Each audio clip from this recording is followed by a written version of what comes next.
베드로후서인데요. 베드로후서 2장 1절부터 8절까지 저랑 같이 교독하도록 하겠습니다. 제가 먼저 읽을게요. 그러나 백성 가운데 거짓 예언자들이 일어난 것 같이 여러분 가운데서도 거짓 선생들이 나타날 것입니다. 그들은 파멸로 인도할 이단을 슬그머니 끌어들이고 자기들을 값주고 사신 주를 부인함으로 임박한 멸망을 자초합니다.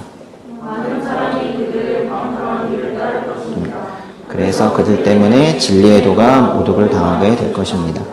또한 그들은 탐욕으로 인해 꾸며낸 말로써 여러분을 이용하려 할 것입니다. 그들이 받을 심판은 옛적부터 지체된 적이 없으며 그들의 멸망은 잠자고 있지 않습니다. 하나님께서는 범죄한 천사들을 용서하지 않으시고 지옥에 던져 심판 때까지 어두운 구덩이에 가두어 놓으셨습니다. 하나님께서는 옛 세상을 용서하지 않으시고 경건치 않은 사람들의 세상을 홍수로 덮으셨습니다. 그때 오직 의의 선포자인 노아의 8 식구만 지켜주셨습니다. 또한 그분은 소돔과 고모라 성을 심판하시고 멸망시켜 잿더미가 되게 하심으로 경건하지 못한 사람들에게 닥칠 일에 본보기로 삼으셨습니다. 그러나 무업한 사람들의 음란한 행실로 인해 고통받는 의인 롯은 구해내셨습니다. 8절 같이 읽죠.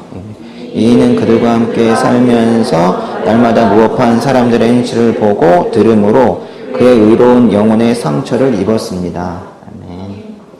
이제 베드로후서 2장으로 들어갑니다. 이 베드로후서 2장은 침대에 그 비스듬히 누워서 배 위에다가 성경책을 놓고 이렇게 보다가 집중을 하게 되면 다시 자세를 고쳐 앉게 될 그럴 장인데요. 내용이 무겁습니다. 이제 살 날이 얼마 남지 않는 베드로가 이제 이 땅에 두고 가는 사람들이 너무 걱정이 되는 거예요. 그래서 염려와 염려 끝에 이제 편지 몇 장 안 남았는데 거기에 가장 쓰고 싶은 그런 좀 메시지를 전달하기 시작을 하는 건데요. 그래서 이제 오늘 말씀은 교회들이 주일 예배에 설교 본문으로 채택하기에는 매우 부담스러운 그런 말씀이기도 합니다. 베드로후서 지금 2장 이 포함한 모든 신약 성경은 천지와 인간을 두고 벌이는 그 영적 전쟁에 대해서 가르치고 있습니다. 전체적인 구조를 보면은 성경은 그 영적 전쟁을 두고 성도들이여 영적 전쟁은 위험하니까 피하시오 뭐 이렇게 말하지 않습니다. 성경은 영적 전쟁을 두고 우리에게 뭐라고 권고하는가? 반드시 싸워서 이겨라. 결국에는 이길 것이다. 영적 전쟁은 하나님께 속한 것이기 때문이다 라고 가르쳐요. 또 영적 전쟁에 대비하고 싸우기 위해서 우리가 알아야 하는 지식, 그것을 또 알려주시죠. 그 지식이 모여있는 책이 바로 이 성경인데요. 말하자면 이 성경이란 이 책은 영적 전쟁의 어떤 병법서 또는 어떤 전략 지침서 뭐 그런 겁니다. 베드로후서 2장도 성경에서 그런 영적 전쟁의 전략 지침의 기능을 하고 있는데요.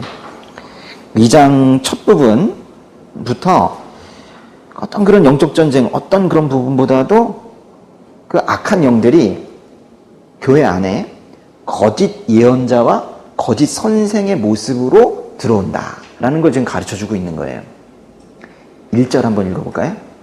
그러나 백성 가운데 거짓 예언자들이 일어난 것 같이 여러분 가운데에서도 거짓 선생들이 나타날 것입니다.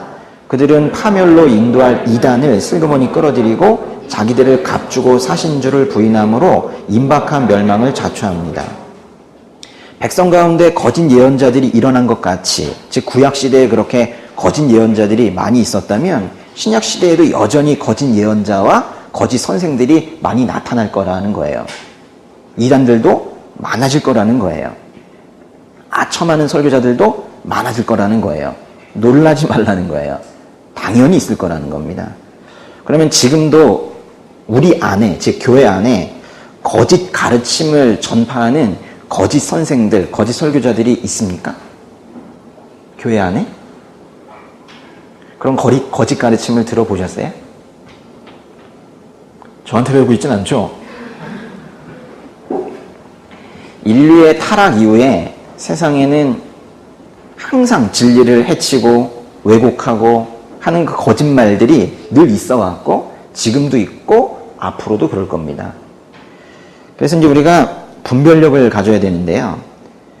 우리는 좀 잘못 생각하고 있는 것들이 있어요. 사람들이 많이 몰려가면 진리인 줄 알아요. 근데 절대로 그렇지 않습니다. 성경은 오히려 반대로 얘기하고 있는데요. 오늘 말씀이 2절 보세요. 2절 보시면 많은 사람이 그들, 즉 거짓 선생들의 방탕한 길을 따를 것입니다 라고 했잖아요. 오히려 많은 사람들이 방탕한 길을, 거짓 가르침을 따라간다니까요. 대부분이 방탕한 길을 따라가서 결국에는 진노의 빗줄기 속에 잠겨버린 사건이 있어요. 노아의 홍수 사건인데요. 그때 극히 소수의 사람들만이 살아남았다고, 그들만 진리를 지켜냈다고 성경이 말하고 있는 거예요. 오히려 대다수 사람들은 하나님을, 또 하나님의 가르침을 거역한 한 사건인데요. 오직 노아를 포함한 8사람만 구원을 받았습니다. 참 안타깝지만 성경은 이걸 가르치고 있는 거예요. 다수가 가는 길이 진리라는 생각은 버려라 하는 거예요. 오히려 소수의 남은 자들이 진리를 지켜간다는 거예요. 지금 많은 사람들이 좋아요, 좋아요, 뭐 맞아요, 맞아요, 뭐 이렇다고 해서 그게 꼭 진리라는 법은 없다는 거예요. 즉 진리의 문제에서는 수나 양의 문제, 즉 수나 양의 개념은 벗어나야 한다는 거예요. 사람들이 몰려든다고, 즉 인기 있는 게 좋은 게 아니고, 머릿수가 많이 몰려있다고 옳은 게 아니고, 진정 영적으로 진실해야 진실한 거라는 거예요. 수적으로 많은 사람들이 따른다고 해서 진리인 것도 아니지만, 또 하나 주의할 점은, 참 저도 말씀드리기 좀 부담스럽긴 한데, 교회에서 선포되는 말씀이라고 해서 꼭 진리인 것도 아니라는 거예요. 그 1절을 다시 보세요. 여러분 가운데서도, 즉 교회에 얘기하는 건데요, 교회 안에서도 거짓 선생들이 나타날 것입니다. 성경이 명확히 말하는 거예요. 교회 안에 거짓 교사도 있고 거짓 설교자도 있고 거짓으로 신앙 고백을 하는 사람들도 많이 나타날 것이다 라고 지금 얘기하고 있는 거예요. 실은 뭐 이런 경고는 베드로후서 2장에만 있는 게 아니라 신약 성경의 서신서라고 하는 대부분의 편지들에 나타나는 공통된 경고 메시지입니다. 우리는 교회의 이름으로 선포됐다고 해서 그 모든 말씀을 진리다라고 생각해서는 안 된다는 거예요. 교회가 위기다라는 말 많이 하고 있는데, 교회가 위기에 처한 이유에 대해 많은 사람들이 이렇게 답을 하죠. 가르침대로 살지 못했기 때문이야 라고 말하고 있지만, 우리는 설교자와 또 성경 교사에 의해서 한번 윤색이 되고 가르쳐진 그 가르침이 과연 진실된 것이었는가에 대한 근본적인 질문을 해야 되는 거예요. 우리에겐 거짓 가르침과 진실한 가르침을 구별해내는 분별력이 반드시 필요합니다. 거짓 예언자들과 거짓 선생들은 2장 1절에 보시면 백성 가운데 거짓 예언자들이 뭐라고 그랬어요? 일어난 것 같이 여러분 가운데서도 거짓 선생들이 나타날 것입니다 그랬죠. 백성 가운데 거짓 예언자들이 일어난 것 같이 여러분 가운데서도 거짓 선생들이 나타날 것입니다. 그러니까 이 사람들은 일어나고 나타난대요. 결국 부르심을 받지 않은 사람들이다라는 뜻이에요. 성경이 지금 뭘 말하고 있는 거냐면, 부르심을 받지도 않았는데 교회에 들어와서 거짓 가르침을 전파하고 있는 사람들이 있다는 걸 가르쳐 주고 있는 거예요. 너무 교회를 이상적, 환상적으로 생각하지 말라는 거예요. 하나님의 부르심도 받지 않았고, 다른 말로 하면 소명도 없는 사람이 목사가 될 수도 있고 설교도 할 수 있고 뭐 그럴 수 있다는 거예요. 심지어는 눈물 흘리며 간증도 할 수 있고 신앙 고백도 할 수 있고 할 수 있다는 거예요. 믿음도 없이 성경을 보고, 그러다 보니 그걸 또 어떤 때 강의나 설교를 해야 되면 자기 마음대로 해석을 하고 그럴 수 있다는 거예요. 뭐 그런 경우에는 사실은 설교를 한다기보다는 자기 생각을 나타내기 위해서 성경의 여러 구문들을 뽑아다가 자기 목적적 성경 짜깁기를 하는 건데요. 그럴 수도 있다는 거예요. 그럴 수가 많다는 거예요. 그래서 우리가 분별력이 필요하다는 건데요.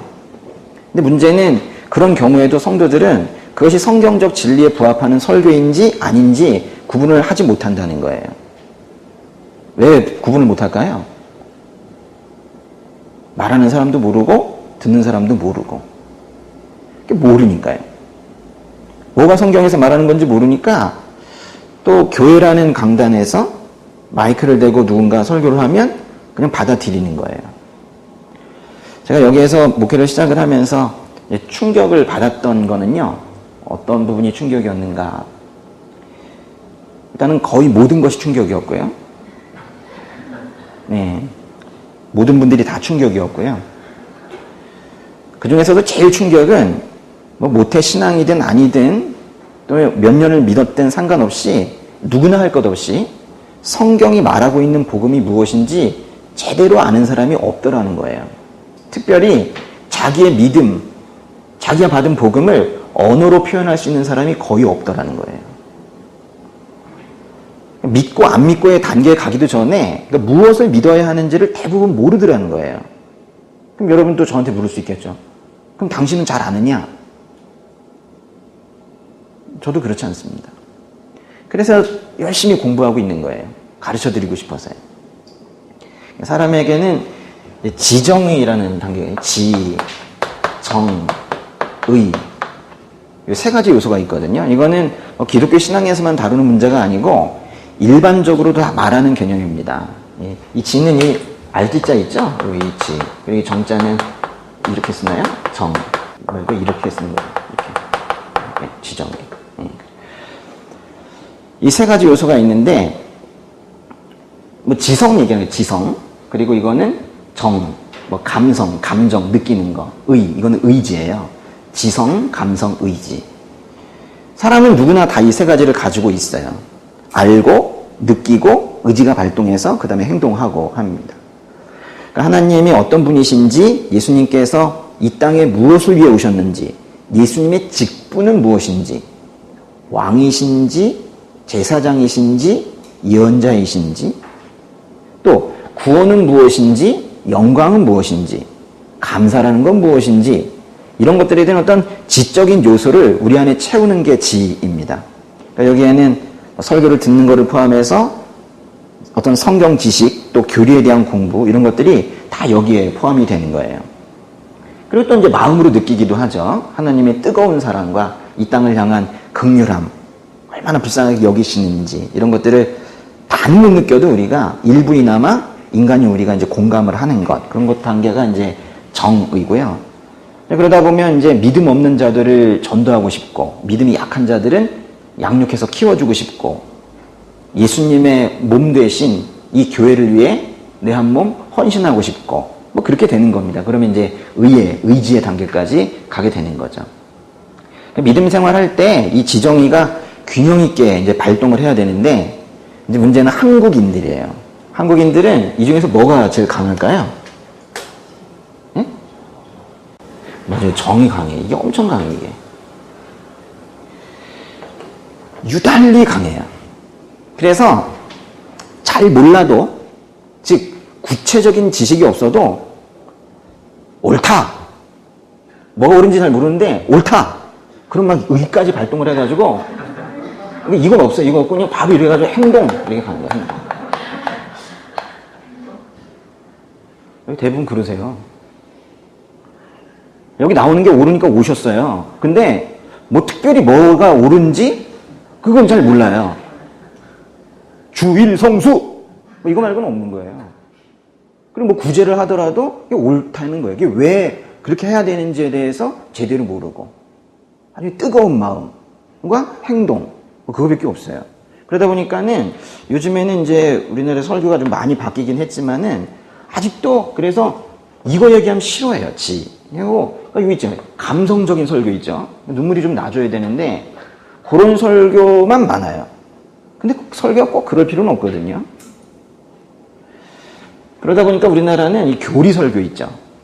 교리를 하나도 몰라요.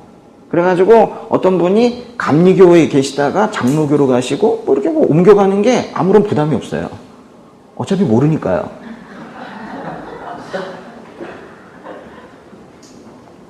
근데 이렇게 이제 지식이 부족한 상태에서 이 정과 이제 의에 이렇게 의존하는 믿음 생활을 하다 보면 조금 더 이제 격식 있는 표현을 한다면 지가 없다는 건요. 기독교적 지성을 갖추고 있지 않다는 건데요. 기독교적 지성을 갖추고 있지 않으면 많은 문제가 생깁니다. 열정은 있어요. 열정을 가지고 헌신을 하고 잘은 모르지만 그래도 달려가는 겁니다. 뭐 그렇게 이제 하다가 나중에 탈진하는 경우가 생겨요. 또 갑자기 이제 믿음에 도전하는 어떤 이제 시험들이 오게 되면 이게 마치 지가 없이 정의로만 달리게 되면 털을 다지지 않고 그 위에 세워놓은 집처럼 금방 무너지게 되는 거예요. 그러다 보면 이제 갑자기 이탈합니다. 그렇게 열심히 헌신이던 사람이 갑자기 교회를 떠나는 경우들도 생기게 되는 거예요. 또 이 기독교적 지성을 갖추고 있지 않다 보니까 이 지적인 공허함, 이제 뭐가 공허함이 있으니까 이제 채워야 되는데 그게 안 채워지니까 막 몸으로 느껴지길 바라는 거예요. 그러니까 마음이 막 뜨끈뜨끈해지는 거 있죠. 그러다 보니까 이제 기형적인 신앙을 갖게 되는데요. 그러니까 어떤 뭐 신비주의로 빠진다든가 성령 체험이라는 걸 아주 이상하게 이해한다든가 어떤 사람들은 치유 사역 좋아요. 근데 평생 치유 사역만 쫓아다니는 분들이 있어요. 잘 고친디야 이래가지고 손대면 낫는디야 이래가지고 또 이제 기독교적 지성을 갖추고 있지 않다 보니까 올바른 성경적 지식이 이제 자리 잡혀 있지 않은 이런 상태에서 거짓 가르침이 접근을 하는 거예요. 이 동네 엄청납니다. 이단들 있죠, 이단들. 이제 그 분별해내지 못하고 당하는 거예요. 이게 없어서 그래요. 그러니까 우리나라는 요게 없어가지고 그래서 이단들이 판을 치기 참 좋아요. 왜냐면 이단들은 이상한 질을 만들어가지고 사람들한테 접근하는데 뭔가 이 지성에 대한 공허함이 있던 사람들은 자기를 채워주는 것만 같거든요. 그래가지고 빠져드는 거예요. 그러니까 많은 교회들이 예수님을 만나야 한다고 말하고 뭐 기도를 통해서 깊은 교제를 나누라고 말하지만 실제로 성경이 가르치는 것을 다 가르치지는 않아요. 안 가르친다고 말씀드리는 게 아니라 성경이 가르치는 걸 다 가르쳐야지 균형적인 신앙을 갖게 되는데 일부만 가르쳐요. 말해도 별 문제되지 않을 것들, 그리고 인터넷에 올려도 댓글 좋은 것만 달릴 것들, 그러니까 이런 거 하죠. 기도 열심히 하라 이런 얘기 하죠. 설교에 제일 많은 게 이거예요. 그럼 사람들은 거의 기도를 안 하기 때문에 그때 와서 회개를 합니다. 눈물이 나고요. 가슴이 찔리고 뭔가 찡하니까 은혜 받았죠. 또 이래요. 또 대부분 또 두 번째로 많은 설교는 뭐냐면 공동체가 이게 뭐냐는 거예요. 왜 옆에 있는 형제를 사랑하지 못하는 거냐 이거예요. 한 번도 사랑해보지 못했는데 그 얘기를 하니까 계속 찔리죠. 뭐 자식도 사랑하지 못하는데 무슨 공동체를 사랑해요 우리가. 그러니까 사랑하고 싶은 마음도 없지만 사랑하고 싶어도 힘이 없고 사랑하는 방법도 한 번도 사랑을 받아보지 않았으니까 어떻게 해야 되는지 모르고 그런데 이제 그렇게 왜 사랑을 안 하시냐 그러면 가슴이 찢어질 만큼 아프고 뭔가 찡하면 은혜 받았다 또 이러고 또 돌아가고 그런 거예요. 왜냐하면 교회는요 종말론적 세계관을 제대로 심어주지 않고 또 예수님의 인성과 신성에 대해서 정확하게 짚어주지 않고 하나님의 보편적 은총과 또 초월적인 일하심, 즉 기적의 관계에 대해서 제대로 가르쳐주지 않습니다. 천국과 지옥의 실존에 대해서 제대로 가르치지 않고 특별히 예수님의 다시 오심에 대해서 정확한 지식을 공급하지 않습니다. 그러다 이제 누군가가 이렇게 지적인 공허함 속에 있는데 뱀처럼 다가와서 그걸 정말이라고 생각하냐? 이런 사악한 질문을 하게 되면 그 질문 함정에 그대로 빠져서 바로 무너지게 되는 거예요. 세상은 거짓된 삶의 목적을 잘 포장해서 이렇게 사는 게 진짜다 이래가지고 사람들을 계속 허망한 곳으로 이끌어가고 있는데 교회 내에서조차도 하나님에 대한 지식이 턱없이 부족한 이 성도들에게 성경의 예수님을 부인하게 하고 성도들을 결국에는 방탕한 길로 이끄는 자들이 있으니 도대체 세상의 희망은 어디서 찾자는 거냐는 거예요. 저는 감히 이 세상의 희망은 오직 교회다라고 생각하는 사람인데요. 예수님께서 머리 대신 그 교회다. 근데 지금 교회도 그 힘을 잃어가고 있다는 거예요. 교회가 힘이 없어요. 그 거짓 선생들은 교회에 들어와서 성도들을 방탕한 길, 방탕한 길이라는 건 하나님께서 뜻하지 않으신 길은 다 방탕한 길인데요. 그 방탕한 길로 내몰고 그래서 거짓 선생들로 인해서 십자가의 진리의 도가 모독을 당하고 있는 꼴입니다. 그러나 하나님께서는 반드시 그 거짓 선생들을 심판하실 겁니다. 그 얘기인데요. 오늘 보고 있는 베드로후서 2장 1절부터 3절까지 한번 보겠습니다. 그러나 백성 가운데 거짓 예언자들이 일어난 것 같이 여러분 가운데서도 거짓 선생들이 나타날 것입니다. 그들은 파멸로 인도할 이단을 슬그머니 끌어들이고 자기들을 값주고 사신 줄을 부인함으로 임박한 멸망을 자초합니다. 같이 읽을까요? 많은 사람들이 그들의 방탕한 길을 따를 것입니다. 그래서 그들 때문에 진리와 도가 모독을 당하게 될 것입니다. 또한 그들은 탐욕으로 인해 꾸며낸 말로써 여러분을 이용하려 할 것입니다.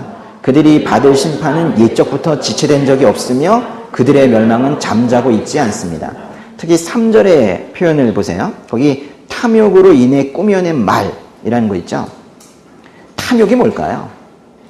그냥 단순히 가지고 싶은 정도가 아니겠죠. 더 가지고 싶은 욕망.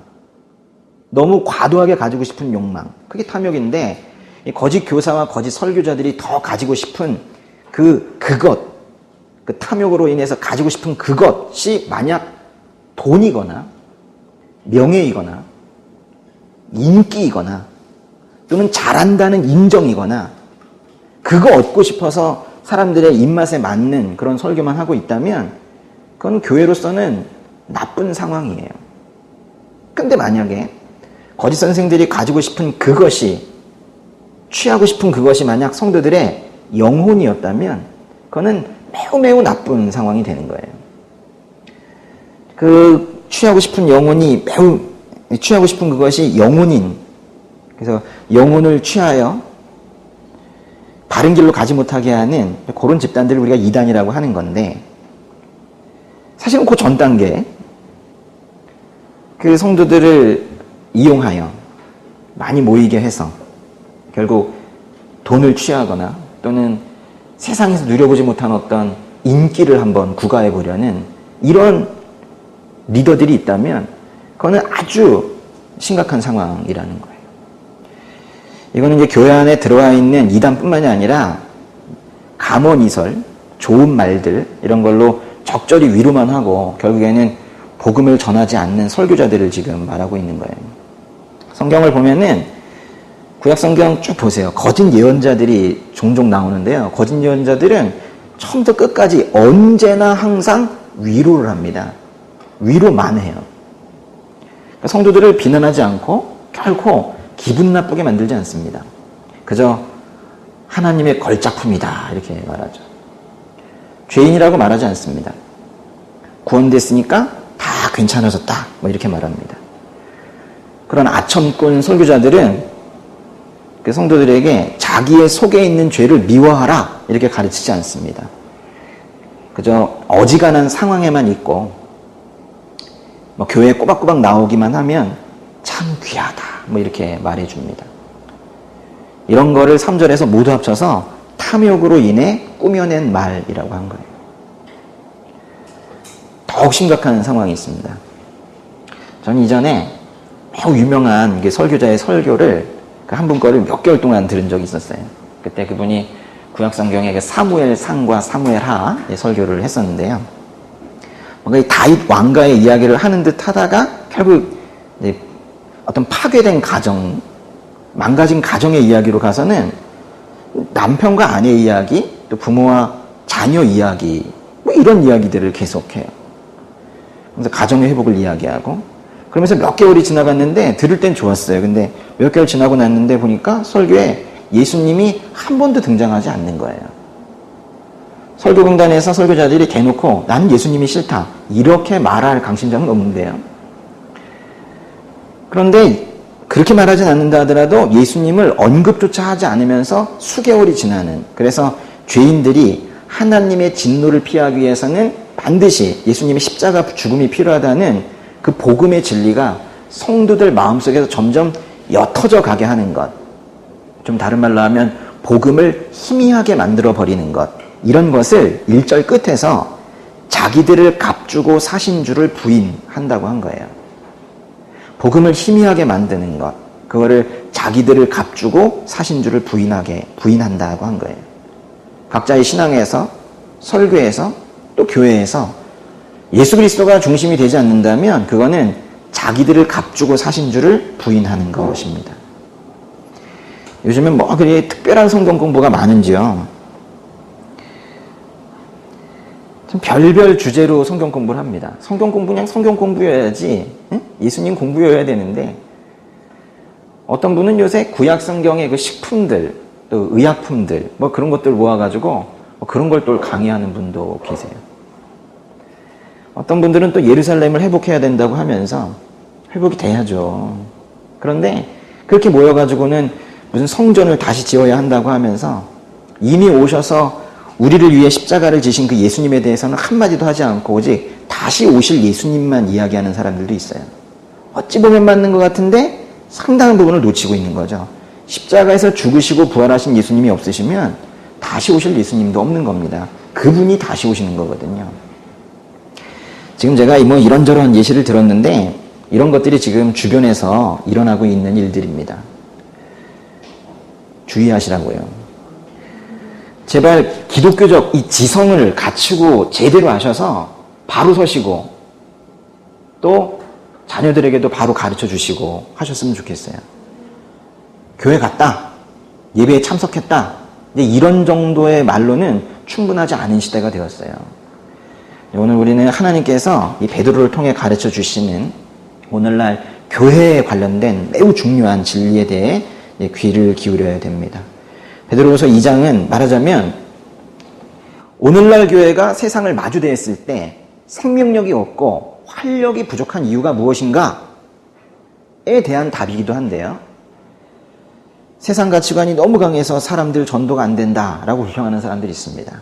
또는 뭐 건물 임대료가 비싸서 교회 운영이 어렵다 말하는 사람들도 있고, 이슬람 때문에 교회를 못해 먹겠다 말하는 사람들도 있고, 법과 제도 때문이다 라고 말하는 사람들도 있고, 그럴 수 있죠. 근데 그런 불평들은 교회를 괴롭히는 요인이긴 하지만 실상 문제의 핵심은 아닙니다. 오늘날 교회가 세상에 대해서 축 처진 모습으로 서 있게 된 근본적인 이유, 여러분을 포함한 오늘날의 크리스천이 거룩함과 담대함을 가지고 세상에 나아가지 못하는 이유, 자신의 신앙을 기쁘게 드러내지 못하는 이유, 이런 것들은 다 근본적으로는 교회와 성도들이 진리 위에 서 있지 못했기 때문인 거예요. 나머지 것들은 다 부차적인 것들입니다. 또 교회와 성도가 이 진리 위에 서 있지 못하게 하는 근본적인 원인들 중에 하나가 바로 오늘 보는 교회 안에 들어와 있는 거짓 교훈, 거짓 가르침 때문이라는 거예요. 계속 흔들어 놓고 있는 거예요. 역사적으로 볼 때 교회의 가장 심각한 문제는 교회 외부가 아닌 내부에서 생겼습니다. 세상의 문제가 교회 안으로 들어온 게 아니라 교회 안에 이미 무너진 영역으로 세상이 밀고 들어온 거예요. 그러니까 거짓 가르침에 의해서 진리가 무너졌는데요. 무너졌다는 진리.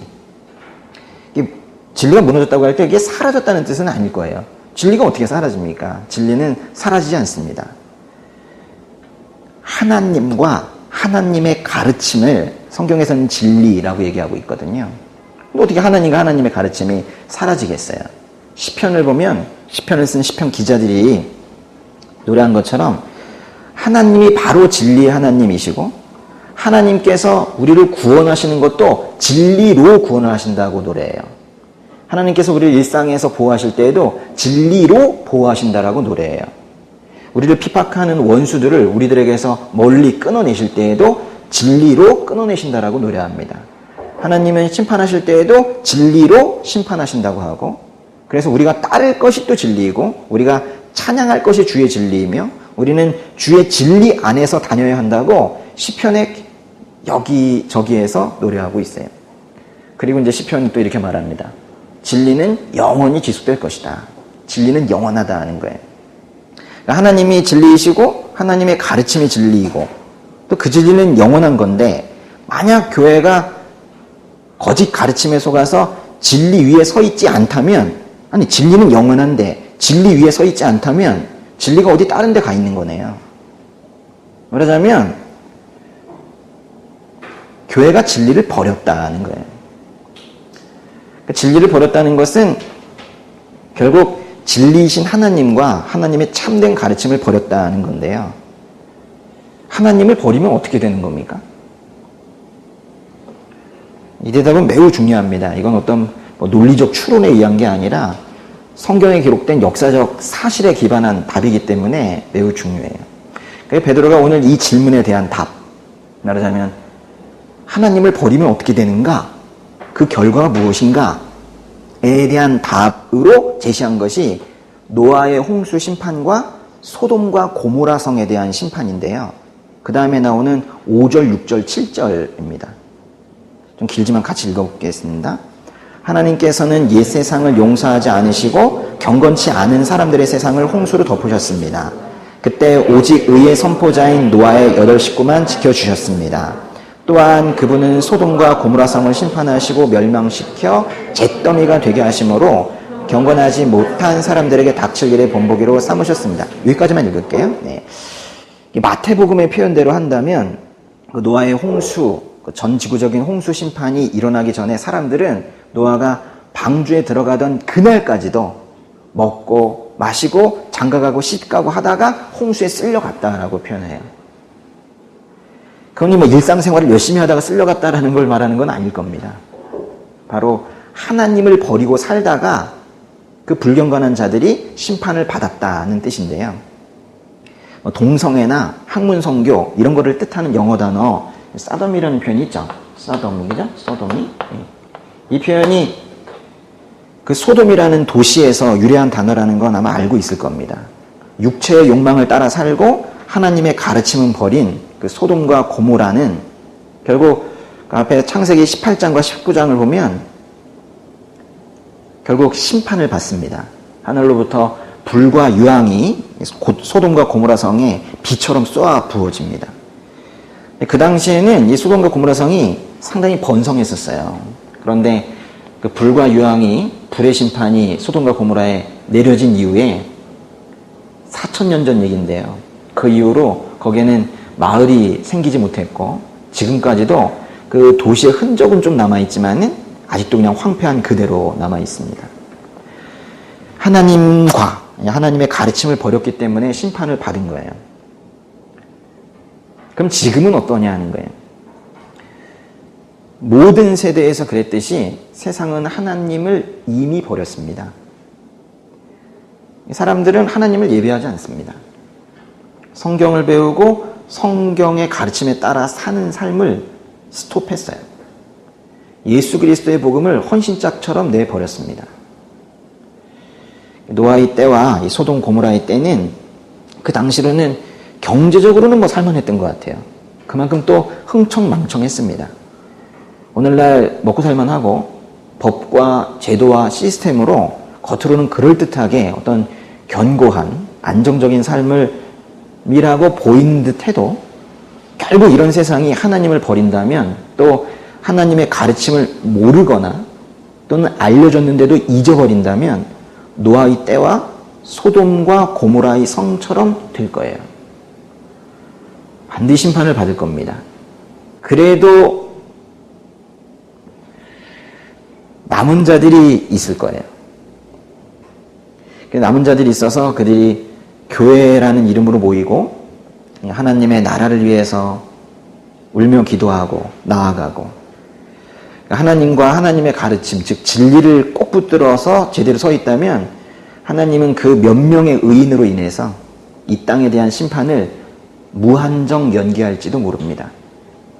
그러나 그 사람들마저 없다면 심판은 임박해 있습니다. 하나님께서 소돔과 고모라의 죄악이 심히 크다고 하시며 그 멸망을 말씀하시자 그때 아브라함이 하나님께 나아갔습니다. 거기 소돔에 자기 조카 롯이 살고 있었거든요. 아브라함이 하나님께 뭐라고 그랬어요? 주께서는 의인을 악인과 함께 쓸어 버리려고 하십니까? 그 소돔성에 의인이 50명이 있다고 해도 악인들과 함께 심판하시겠습니까? 이렇게 물었어요. 그랬더니 하나님께서 그 소돔과 고모라 성에 이미 몇십만 명이 살고 있었지만 그래 50명만 있다면 멸망시키지 않겠다 하셨거든요. 그러나 아브라함이 보기에도 그 타락한 소돔과 고모라에 의인 50명이 있을 것 같지 않은 거죠. 그래서 다시 물었죠.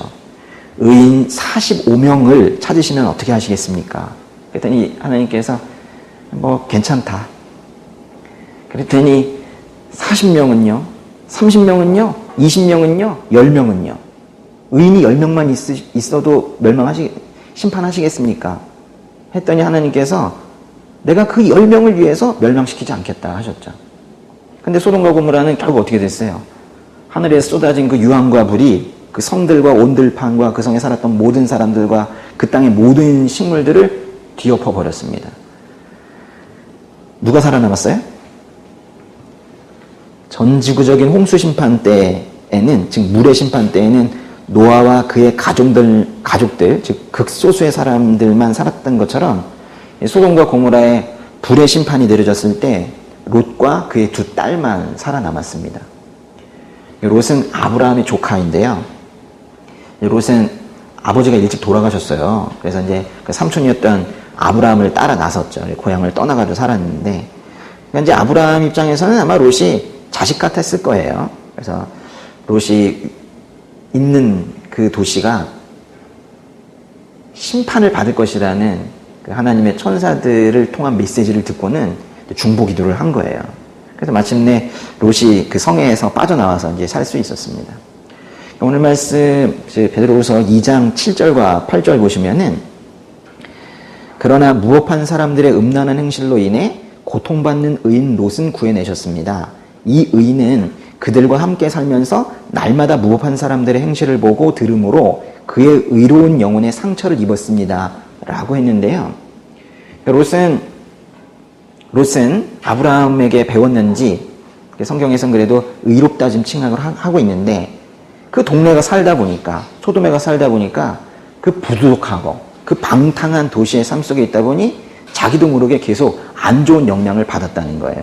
그렇게 의인마저, 몇 명 안 남은 의인마저 영혼의 상처를 입게 되는 그런, 더 이상 묵과할 수 없는 그런 상황을 보면서 하나님께서 그 몇 명이라도 살려내시려고 심판을 하신 거예요.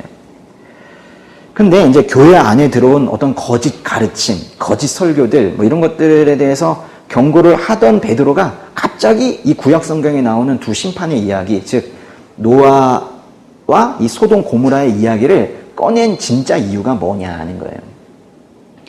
지금 계속 교회 이야기를 사실은 지금 하고 있는 건데요. 그러니까 이 땅의 교회가 어떻게 살아가야 하는지를 말하고 있는 겁니다. 노아와 롯에게서 발견되는 공통점이 있습니다. 우리 창세기에 가서 원문 좀 아예 보고 오겠습니다. 창세기 6장으로 한번 가보세요. 창세기 6장 13절 14절.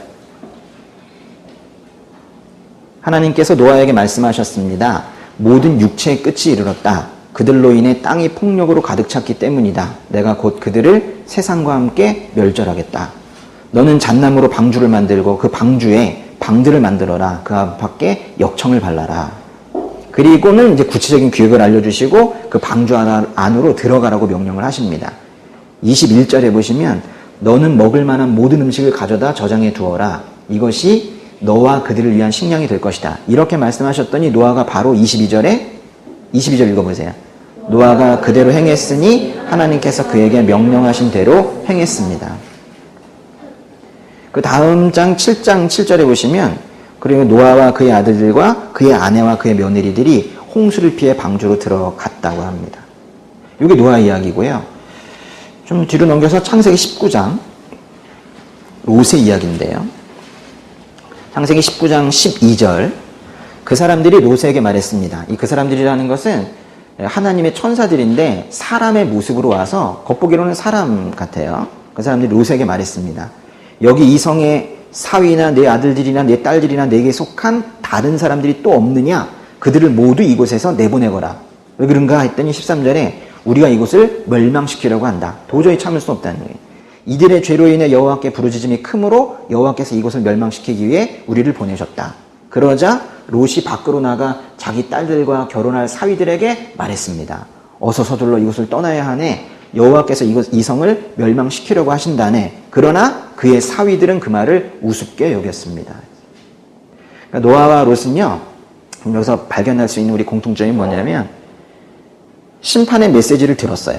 근데 그 심판의 메시지를 들은 때가 언제냐면 심판의 징후도 보이지 않을 때, 그냥 사람들이 먹고 마시고 시집가고 장가가고 그냥 살고 있을 때, 말하자면 겉으로 보기에는 그냥 평온했을 때, 지금도 그렇지 않습니까? 지금 심판이 있다고 하면 누가 믿겠어요? 이럴 때, 말하자면 심판이 이르지 않았을 때 심판의 메시지를 들었고 즉시 순종했다. 이거예요. 심판이 이르지 않았을 때 심판의 메시지를 듣고 순종했다. 이것이 노아와 롯의 공통점인데요. 지금 베드로가 갑자기 이 말을 하고 있는 것은 자신은 지금 떠나도 얼마 있으면 죽을 건데 좀 남겨놓고 가는 사람들, 즉 교회에게 이렇게 말하는 거예요. 교회가 그렇게 해야 된다는 거예요. 심판의 메시지에 교회가 귀를 기울여야 되고 심판의 메시지를 항상 전달하고 그 멸망할 곳에서 어떻게 빠져나가야 되는지 교회와 성도들이 함께 행동을 취해야 된다. 지금 그 얘기를 하고 있는 거예요. 물론 다른 점이 약간은 있어요. 노아와 롯의 어떤 차이점이 있냐면 노아는 그의 아내와 세 아들과 며느리에게 말하자 그들 모두가 노아를 따라 방주를 만들고 그 안으로 다 들어갔습니다. 그러니까 사람들이 보기에는 얼마나 어리석은 짓이었겠어요. 땡볕 아래에서 비는 한 방울도 오지 않는 그 시간에 그 방주를 만들고 있었단 말이에요. 그 오랜 기간 동안 항해 용도로도 쓰일 수 없는, 그저 물이 차오르면 그냥 떠있기만 하는 정도의 그런 배도 아니고 그냥 거대한 나무 상자를 만드는데 그 오랜 시간과 모든 재산을 다 쓰고 있는 그 노아와 그 가족들을 보면서 얼마나 우습게 여겼겠어요. 조롱했겠죠. 그런데 하나님의 약속이 성취됐습니다. 성경에 이르기로는 거대한 기품의 샘들이 땅에서 터져나오고 하늘의 창이 열리면서 40일 밤낮으로 비가 쏟아졌다고 그랬어요. 산들이 모두 물에 잠겼고 땅에서 숨쉬고 있는 모든 것들이 다 죽었습니다. 오직 방주에 들어간 사람과 동물만 살아남았어요. 롯의 경우를 보면 롯도 사람의 모습으로 온 하나님의 천사들이 이제 경고를 했죠. 그래서 그 경고를 듣고 바로 자기 아내와 두 딸과 사위들에게 그 경고를 믿고 심판의 메시지를 조금의 의심도 하지 않고 바로 가서 이 도시를 빠져나가야 하네, 멸망할 거야 라고 얘기했단 말이에요.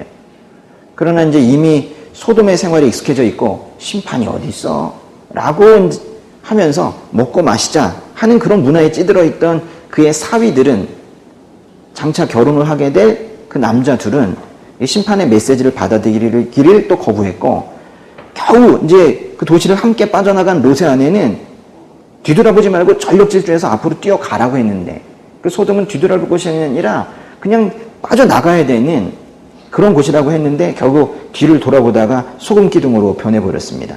말하자면 노아의 경우에는 그렇지 않았는데 이 롯의 경우에는 낙오자가 많이 생겼어요. 그래서 결국 마지막으로 살아남은 건 롯과 롯의 두 딸만 살아남았어요. 사위들도 다 죽고 아내는 소금기둥이 되어버리고 결국 그래가지고는 그 아버지와 두 딸만 살아남아서 어떤 동굴에 들어가서 살다가 이제 우리 대를 어떻게 잇느냐 이래가지고는 결국 아버지에게 술을 먹이고 동침을 해서 결국 애를 낳고 그 근친상간으로 낳은 애들이 나중에 모압 족속이 되고 암몬 족속이 되고 그렇게 되었습니다. 베드로가 이 편지에서 지금 노아와 롯을 언급하는 이유는 노아와 그의 가족이 교회와 같다는 거예요.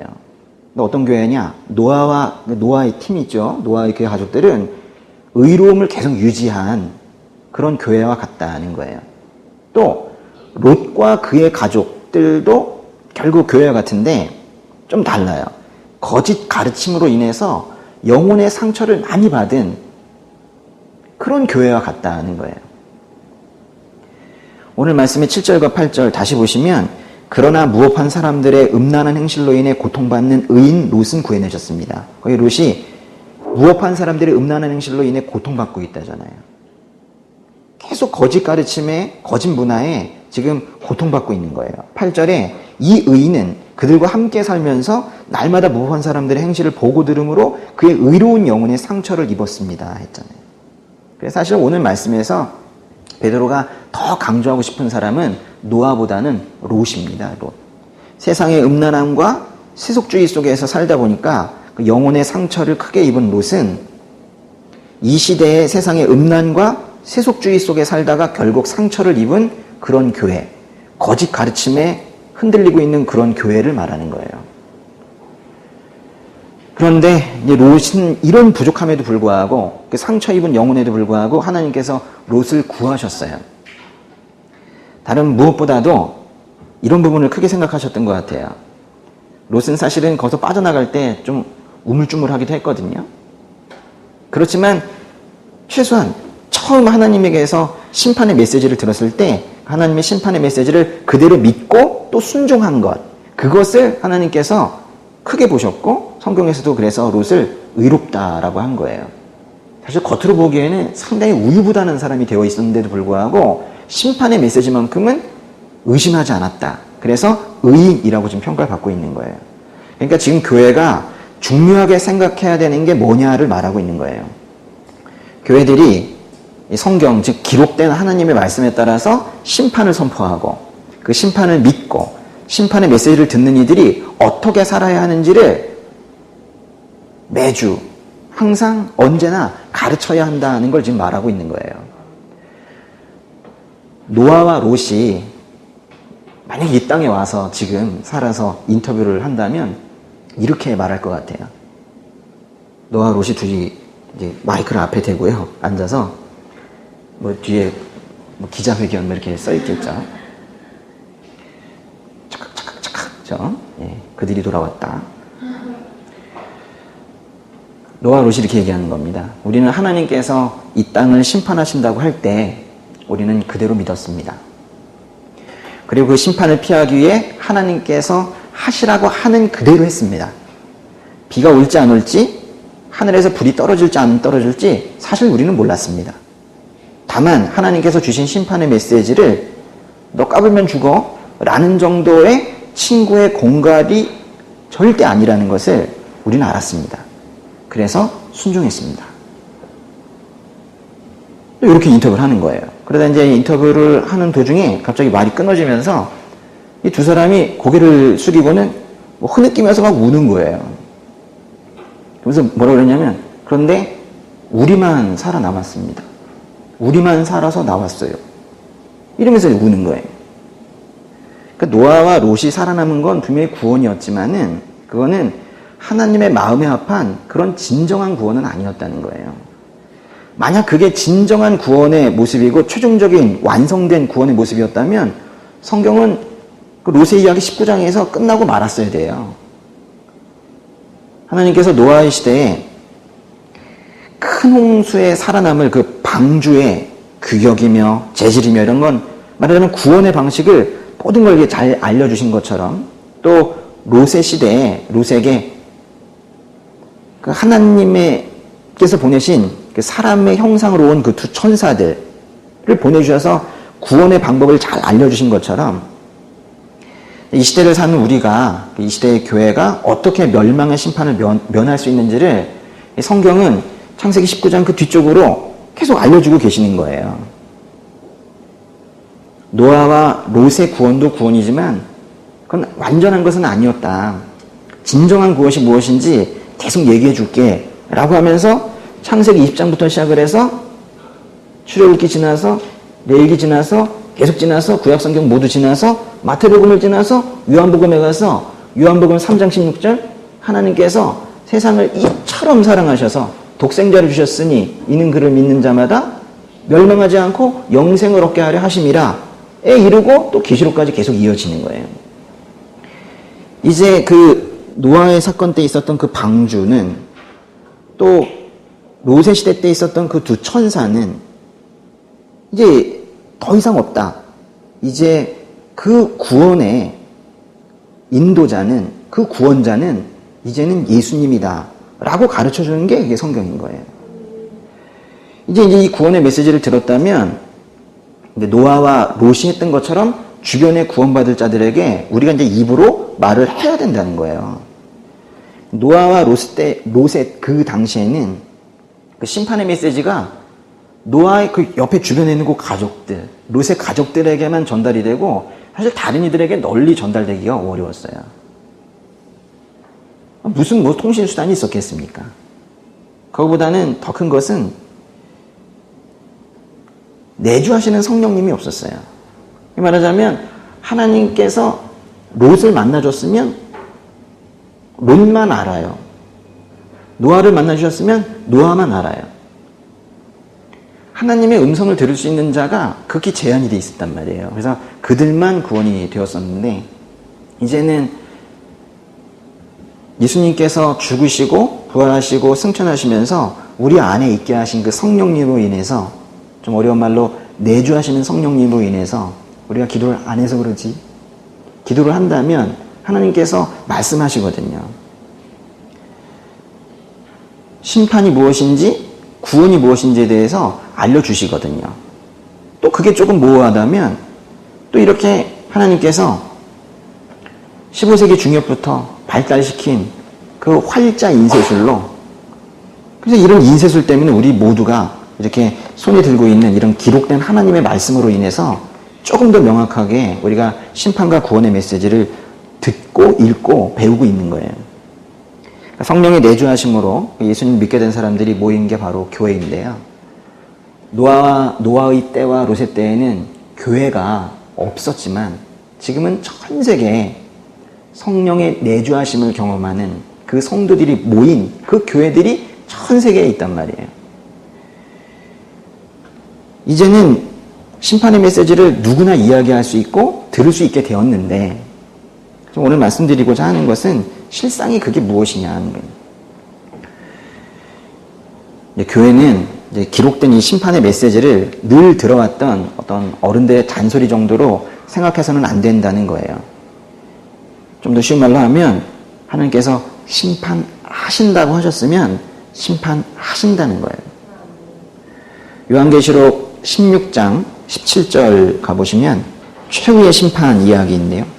7번째 천사가 그의 대접을 공중에 쏟았습니다. 그러자 성전 보좌에서 다 끝났다 라는 큰 음성이 들려왔습니다. 그때 번개들과 요란한 소리들과 천둥치는 소리들이 있었고 큰 지진이 일어났는데 사람이 땅 위에 존재한 이래로 이렇게 큰 지진은 없었습니다. 또 큰 도성이 세 조각으로 나눠지고 나라들의 도성들이 무너졌습니다. 하나님께서 큰 도성 바벨론, 이 땅의 이 세상 풍조 이야기하는 건데요. 바벨론을 기억하시고 그의 맹렬한 진노의 포도주잔을 바벨론에게 내리셨습니다. 또 모든 섬이 온데간데 없이 사라지고 산들도 찾을 수 없게 됐습니다. 또 하늘에서 무게가 1달란트나 되는 큰 우박이 사람들에게 떨어졌습니다. 그러자 사람들은 우박의 재앙으로 인해 하나님을 모독했습니다. 이는 그 재앙이 너무 컸기 때문입니다. 심판의 메시지는 모호하지 않습니다. 그것이 어떤 직설적인 표현으로 기록이 되었든 조금 전에 읽은 계시록처럼 비유적 환상으로 표현이 되었든 죄악으로 가득 찬 세상은 반드시 심판을 받는다. 이 분명한 메시지, 이 경고의 메시지가 모여있는 책이 바로 성경인 거예요. 사람들은 종종 말해요. 뭐라 하냐면은 한국 사람들은 안전불감증이래요. 큰 사고가 났는데, 똑같은 지하철 사고가 났는데도 자기가 지하철 탈 때는 그 사고가 안 날 거라고 생각하죠. 대단한 믿음입니다. 큰 사고가 있어도 자기 주변을 절대로 점검하지 않아요. 건물이 넘어지는 뉴스를 보더라도 내 건물이 넘어지겠는가? 산사태 나는 화면을 보고서도 우리 집 뒷산이 넘어지겠는가? 배가 가라앉겠는가? 뭐 이런 식인 거예요. 그런데 유사한 사고는 또 터지고 또 터집니다. 그러니까 우리나라 사람들에게 쓰고 있는 이 안전불감증이라는 말이 저는 사실이 아니길 바라고, 더 나아가서 이 나라의 교회가 심판불감증이 아니길 바라는 거예요. 근데 제가 오늘 이 중요한 말씀을 드리면서 사실 한 말씀, 2장 4절을 설명을 하지 못했는데요. 사실 요거 자체가 하나의 큰 주제이기 때문에 따로 말씀을 드릴까도 했지만, 네, 오늘 말씀을 드려야겠습니다. 네. 4절 같이 읽을까요? 하나님께서는 범죄한 천사들을 용서하지 않으시고 지옥에 던져 심판 때까지 어두운 구덩이에 가두어 놓으셨습니다. 쉽지 않은 말씀인데요. 이 말씀은 그 앞절, 즉 3절의 뒷부분에 이어지는 말인데요. 또한 그들은 탐욕으로 인해 꾸며낸 말로써 여러분을 이용하려 할 것입니다. 이 거짓 선지자들, 거짓 가르침을 주는 교사들이 이용한대요. 근데 그 거짓 교사들이 받을 심판은 옛적부터 지체된 적이 없으며 그들의 멸망은 잠자고 있지 않습니다. 거짓 가르침을 전파하는 거짓 선생들은 반드시 멸망하게 될 것이다. 범죄한 천사들을 하나님께서 지옥에 넣으신 것처럼 말이다. 이런 뜻이에요. 하나님께서 그 타락한 천사들을 지옥에 넣은 것처럼 거짓 가르침을 하고 있는, 전파하고 있는 거짓 설교자들도 반드시 멸망시킬 것이다. 지금 그 말씀인 거예요. 왜냐하면 그 거짓 선생들은 실은 분명히 마귀의 편이고 기꺼이 마귀와 동거하기를 선택했기 때문인 건데요. 우리는 이제 하나님께서 만드신 피조물이라는 표현을 쓰는데요. 세상에 둘밖에 없습니다. 하나님과 피조물밖에 없어요. 창조주와 피조물. 그러니까 천사도 분명히 피조물이에요. 하나님께서 만들어 놓으신 거예요. 그러니까 우리가 아닌 다른 피조물, 우리 이외의 다른 피조물인 이 천사를 하나님께서 어떻게 대하셨는지를 잘 이해하게 되면 우리들을 하나님께서 어떻게 대하고 계시는지도 더 명확하게 알 수 있어요. 하나님께서 만드신 천사들은 처음에는 하나님과 함께 하늘왕국, 즉 천국에 살고 있었어요. 근데 그 중에 하나가 하나님을 버렸고, 즉 타락했고, 다른 천사들을 시험에 들게 해서 이 타락한 천사들의 그룹이 생겼어요. 그중 타락한 천사의 수장을 우리가 사탄, 마귀라고 부르고 있는 겁니다. 참으로 이상한 거는 천사들은 이 땅에서 타락을 한 게 아니에요. 죄악 가득한 이 땅에서 롯이 당했던 것처럼 그렇게 영혼이 상처를 받아가지고 타락했다. 그게 아니라 이게 뭐냐면요. 지금 천사가 타락한 장소가 하나님과 함께 있었던 그 하늘에 있을 때 죄를 지은 거예요. 이게 피조물의 특성입니다. 뭐냐면 하나님과 함께 있을 때에도 죄를 짓는다는 거예요. 그러니까 거룩하신 하나님 외에 모든 피조물들은 그런 결함을 가지고 있어요. 이게 얼마나 심각한 이야기입니까? 하나님을 마음껏 사랑하고 하나님을 마음껏 찬양하라고 그렇게 준 의지를 하나님을 오히려 배반하는 데 사용하고 마는 게 천사며 인간이며 모든 피조물의 특징이에요. 하나님을 대면하며 하나님의 얼굴을 보며 그렇게 살고 있었던 하늘에 있었던 그 천사들도 결국 타락을 했습니다. 그러니 여러분 날 수 있어요? 못 날죠. 그 천사들보다 더 연약한 존재인 사람이 이 교회 건물 안에서 나는 하루 종일 교회에서 살아요. 이렇게 간증하시는 분들도 있어요. 특별히 어렸을 때에는 교회가 집이고 집이 교회고 뭐 이랬다고 말하는 분들 많이 있고, 또 저는 예수님 잘 믿는 신실한 부모 밑에서 자랐습니다. 뭐 이렇게 말하는 사람들도 있지만 그렇다 하더라도 그 이유로 인해서 죄에서 멀어질 기대는 하지 마세요. 그거랑 전혀 상관이 없습니다. 또 하늘 왕국의 지위를 가진, 얼마나 지위가 높아요. 하나님과 같이 있는데요.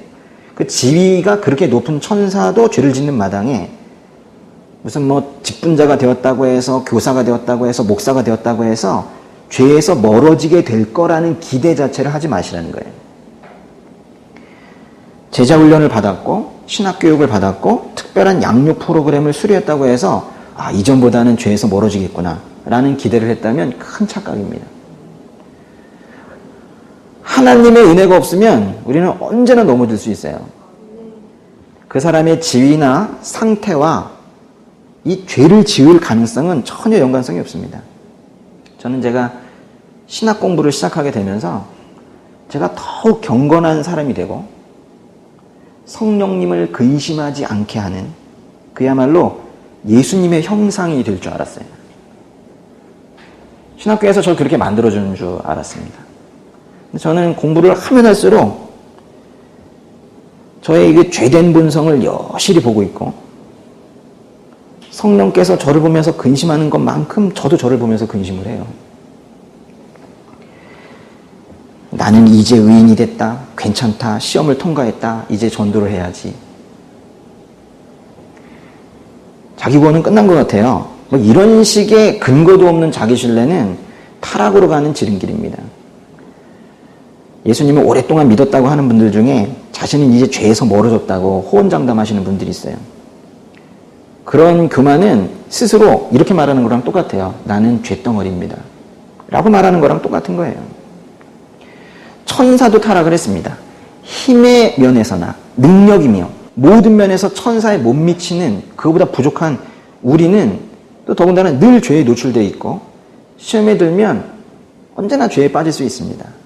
우리에게는 하나님의 은혜가 필요합니다. 그러니까 죄인으로 태어났고 또 이 땅에서 이렇게 늘 영적으로 가난한 상태에 있던 우리, 또 그리고 보잘것없는 지위를 가지고 있던 우리는 타락의 결과가 얼마나 무서운 건지 몰라요. 오히려 천사들은 잘 압니다. 천사들은 처음에 어디 있었어요? 하나님과 함께 천국에 있었습니다.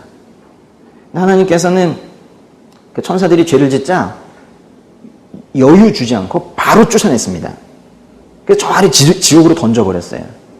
천사들이 지옥에 가서, 그 타락한 천사들은 지옥에 가서 이를 갈고 있는 거예요. 그러면서 늘 하나님과 대항하며 싸울 준비를 합니다. 그렇다고 지옥에 가 있다고 지금 거기 매여 있는 것이 아니라 집이 바뀐 거예요. 집이, 처소가. 하나님과 함께 있다가 다른 곳으로 가 있게 된 겁니다. 그래서 지금도 그 사형 선고는 이미 다 되어 있고 지금 잠깐 그 감옥에, 처소에 있는데 지금 여기 돌아다니면서 또 장난들을 치고 있는 거예요. 늘 하나님과 싸울 준비를 하고요. 그러니까 우리는 잘 모르지만 천사들은 그 천국에 살 때와 이 지옥에 지금 있을 때의 차이를, 그 차이가 얼마나 확연한 것인지를 잘 알아요. 실은 교회도, 설교를 하는 사람들도 잘 모르는 그 천국을 타락한 천사들, 즉 마귀들은 너무 그 갭을, 그 차이를 잘 알고 있다는 거예요. 요즘에 소리가 하도 천국이 어떻게 생겼냐고 자꾸 물어봐가지고, 제가 지금 이제 몇 달 지나면 여기 이 교회도 벌써 3년 되는데 설교를 몇 번을 했습니까? 근데 그 어린아이의 천국이 어떻게 생겼느냐는 질문에 답이 너무 어려운 거예요. 아빠도 모른다 라고 말할 수는 없잖아요. 그러니까 질문을 이렇게 해서 그래요. 어떻게 생겼느냐. 성경에서는 어떻게 생겼는지에 대해서는 말하지 않고 있거든요. 천국이 있다라고 말하죠. 저는 그래서 천국이 어떻게 생겼느냐에 대해서 제대로 설명할 재간이 없습니다. 그저 기록된 말씀이 어디에 있는지는 이제 잘 찾아드릴 수는 있어요. 그러나 마귀들은 오히려 그 천국의 영광, 천국의 어떤 그 빛남, 그것의 어떤 따뜻함, 이런 것들을 너무나도 감각적으로 잘 알고 있는 거예요. 그래서 이제 천사들이 보기엔 보잘것없는 존재인 우리가 마귀들이 보기에는 너무 어처구니 없는 거죠. 근데 오히려 마귀들은 하늘왕국에서 쫓겨났는데 이 보잘것없는 인간이라는 존재가 하나님의 어떤 특별한 은혜로 오히려 자신들이 원래 있었던 그 천국에 들려 올라가는 거를 그걸 두고 볼 수가 없는 거죠. 그래서 그걸 결사적으로 지금 막으려고 하는 거예요. 그래서 우리에게 계속 속삭이는 거예요. 죄를 지어라, 죄를 지어라. 정죄감으로 하나님을 떠나라, 떠나라. 계속 그러고 있는 거죠. 지금 정말 중요한 질문 하나 할게요. 죄를 지으면 구원을 받지 못합니까? 일단 기본적으로요, 하나님의 성도들은, 하나님의 백성은 죄를 지을 수 없어야 해요. 성령께서 장악하고 있는데 죄를 지을 수가 없단 말이에요. 근데 실제로는 죄를 짓고 있죠. 성도들은, 이제 하나님의 백성은 죄를 지을 수 있습니까? 죄를 지을 수 없습니까? 생각을 안 해도 되고 바로 어제의 삶을 봐도 되잖아요. 하나님의 성도들은 죄를 지을 수 없습니다. 근데 여기서 이제 죄를 지을 수 없다는 말은 아예 완전히 죄를 짓지 않는다는 게 아니라 하나님에게서 떨어져 나갈 만큼의, 그러니까 하나님의 자녀 되기를 포기하는 정도의 죄를 짓지 못하도록, 우리가 안 짓는다는 게 아니라 못하도록 하나님께서 끝까지 보호하시기 때문이라는 거예요. 그걸 견인한다고 하는데요. 하나님의 이런 울타리가 있죠. 하나님이 계시는 그 울타리가 있는 거예요. 여기에 제일 안전한데요. 여기 제일 안전한데, 그럼 지옥은 여기 있나요? 지옥. 천국, 지옥. 그러면 여긴 뭐예요? 태평양입니까? 뭐예요? 여기 다 지옥이죠. 하나님 벗어나면 다 지옥인 거예요. 그 지옥이 어디 따로 있고 또 다른 공간이 아니라 이거 벗어나면 다 지옥인 거예요. 근데 여기가 제일 안전해요. 근데 다 아시죠? 안전한 거. 왜 계속 탈출을 시도하세요? 여기는 하나님의 처소이고 이 밖은 마귀의 처소입니다. 사는 곳이란 뜻이에요. 그러니까 천국 간다는 거는 영원히 하나님과 함께 있는 삶으로 간다는 것이고, 지옥 간다는 건 영원히 마귀와 함께 있다는 거예요. 근데 이제 우리는 늘 보면은 이 구원의 절벽에 서 있는 것 같아요. 하나님이 여기 계시면은 우리가 바로 여기 이렇게 붙어가지고 이렇게 앉아서 하나님 이러면 얼마나 좋겠어요. 근데 여기 있죠, 여기? 여기? 아슬아슬하게. 그러면서 여기부터 추락게임이라는 거래요. 추락게임. 그래서 퉁 떨어지면서 하나님이 잡아주시는지 안 잡아주시는지 넘어가면 멸망인데, 나중에 또 여기까지 이렇게 퉁 하면 마치 번지 점프할 때 그 잡아주는 것처럼 또 잡으세요. 또 이렇게 또 끌어올리시고 올리시고. 아주 아슬아슬하죠. 그럼 삶이 그래요. 주님께서 은혜로 잡아주시지 않으면 좀 무서운 얘기인데 예수님을 떠날 수도 있습니다. 잡아주시지 않으면은 이거 벗어날 수 있어요. 확실히 말씀드리지만은 이 원 벗어나면 구원은 없습니다. 살아있을 때에도 지옥이고 숨 끊겨도 지옥이고 그래요. 근데 이제 이 경계를 이제 벗어나지 않도록 계속해서 붙잡아 주시는 주님께 감사해야 되는 거예요. 그 감사가 있다면 더 이상 그 게임 있죠. 추락 게임 이런 거 하지 마세요. 계속 주님의 마음을 간담이 서늘하게 하는 그런 게임 하지 마시라는 거예요. 매일매일. 아까 갑자기 제가 그린 그림이 생각이 나가지고 제가 조금 보여달라고 했는데 한번 잠깐 보여주세요. 제가 예전에 춘천에 소양댐 거기를 지나면 청평사라는 어떤 절에 들어가는 뭐 그런 데가 있어요. 거기에 이제 배를 타러 갔어요. 그 아이들과 아내와. 제가 뭐 이렇게 놀러 다닐 수 있는 사람이 아닌데, 그러니까 별로 기억나는 여행이 없고 이제 그 기억이 남아서 이제 그림을 그리는데 갑자기 이제 그 그림을 그리고 싶더라고요. 그때 그 그림인데요. 제목은 아버지의 팔인데요. 아버지의 팔. 딴 거보다 상당히 팔이 상당히 이게 좀 두드러져 있죠, 그렇죠? 여기 보면 힘줄도 막 이렇게 보이고 막 이래요. 제이 소리 오니. 소리는 자기를 제일 이상하게 그렸다고 상당히 지금 언짢아하는 그런 그림 중에 하나예요. 다른 애들은 똑같습니다. 제가 보기에도. 저고요. 뒤에 한 분 계시고. 그래서 저희 이제 가족인데 이 그림은 저만 알아요. 물론 아내도 알겠죠. 이게 어떻게 생긴 건지. 사실은 이 뒤쪽에 배경이 이게 아니라 물입니다. 물. 그리고 여기 배에 난간이 있고. 그 작은 배를 탔는데 그 깊은 강을 지나고 있는데 이 세 명의 아이들, 특별히 이 두 아이가 그 난간을 향해 돌진하는 거예요. 그게 얼마나 무서운지 모르는 거죠. 떨어지면 죽음인데 그걸 모르고 돌진을 하는 거예요. 앉아있다 보면 뛰어가고 있고, 그럼 이제 사색이 되어가지고 엄마가 뛰어가고 아빠가 뛰어가고 얘 잡으면 또 이제 딴 애가 또 뛰어가고. 그래서 이 여행이 언제 끝나는가, 빨리 육지에 도착했으면 좋겠다. 사실은 막 울었어요. 얼마나 힘든지.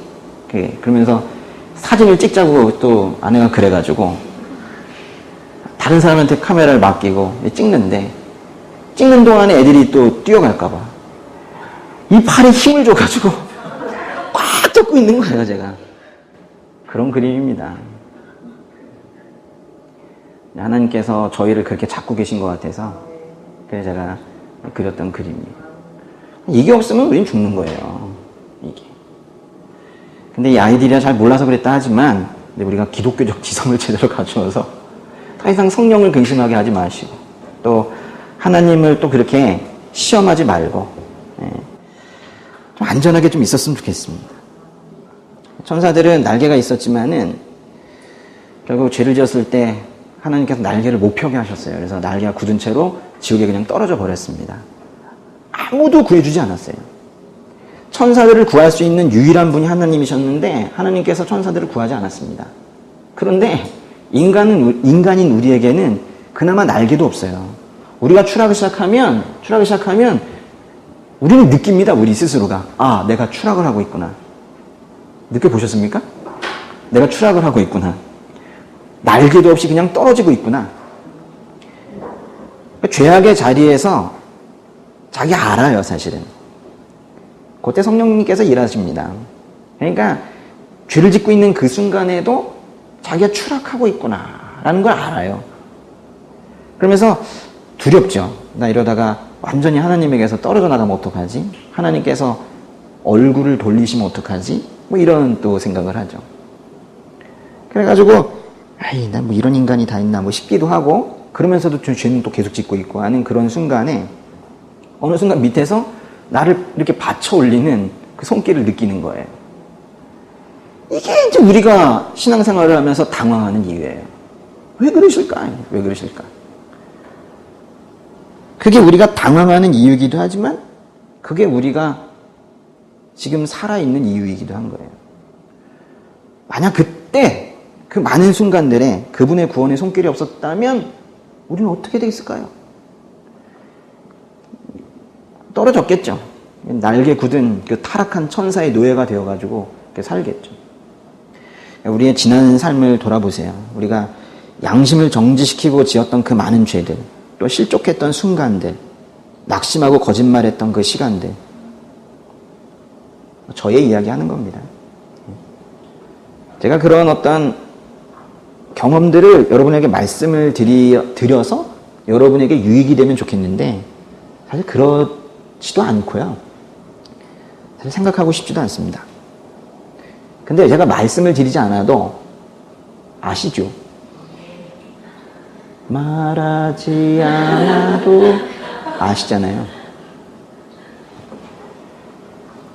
죄인들은 통하는 게 있습니다. 슬프지만은 있어요. 그러나 천사들에게는 회개할 기회도 주지 않으셨고 구원자도 보내주지 않으셨고 복음도 전해주지 않으셨습니다. 우리가 천사들보다 조금 더 낫고 성품이 좋고 죄를 덜 지었기 때문인가? 아닙니다. 마귀는 죄를 한 번 지었습니다. 한 번 짓자마자 용서받지 못하고 바로 지옥으로 떨어졌어요. 양으로 쳐도 우리의 죄가 훨씬 크고요. 바로 지옥으로 떨어진 그 마귀 한 번 딱 짓고 바로 떨어졌는데 우리는 십수년간 죄를 지어도 아직 멸망하지 않았죠. 기간으로 따져도 우리의 죄가 훨씬 더 크고요. 길고 그렇습니다. 마귀는 예수님께서 십자가에서 목숨을 버려가며 보여주셨던 그 사랑 거절하지 않았습니다. 사실 뭐 거절할 기회가 없었지만요. 근데 사람들은 예수님의 사랑을 자주 종종 거절합니다. 죄의 양적인 면을 보나 질적인 면을 보나 인간이 정죄받아야 할 부분이 훨씬 더 많아요. 그런데 왜 천사는 구하지 않으시고 인간만, 즉 우리만 구해 주셨냐는 거예요. 만약에 천사들을 구하고자 하셨다면 간단해요. 천사들을 용서하시고 다시 불러들이시면 돼요. 다시 하늘로 올리시면 됩니다. 예수님을 보내지 않으셔도 돼요. 그렇게 복잡한 과정을 거치지 않아도 됩니다. 근데 하나님은 이 땅을 사랑하시고 이 땅의 사람들을 사랑하셔서 우리 안으로 인간의 모습으로 이 땅에 오시기를 원하셨어요. 이 땅에 오셔서 피조물인 인간에게 분명히 채찍을 맞으며 침뱉음을 당하며 인간 이하의 취급을 받으실 것을 이미 아셨지만은 그러면서도 오셨어요. 그리고 죽으셨고 부활하셨고 그리고 우리 안에 이렇게 성령으로 내주하셔서 성도들과 함께 있는 겁니다. 이런 거를 다 합쳐서 두 글자로 사랑이라는 사랑. 천사들의 구원을 포기하면서까지 우리를 구원하신 하나님의 사랑에 깊이 감사하는 우리가 되었으면 좋겠습니다. 네, 기도하겠습니다.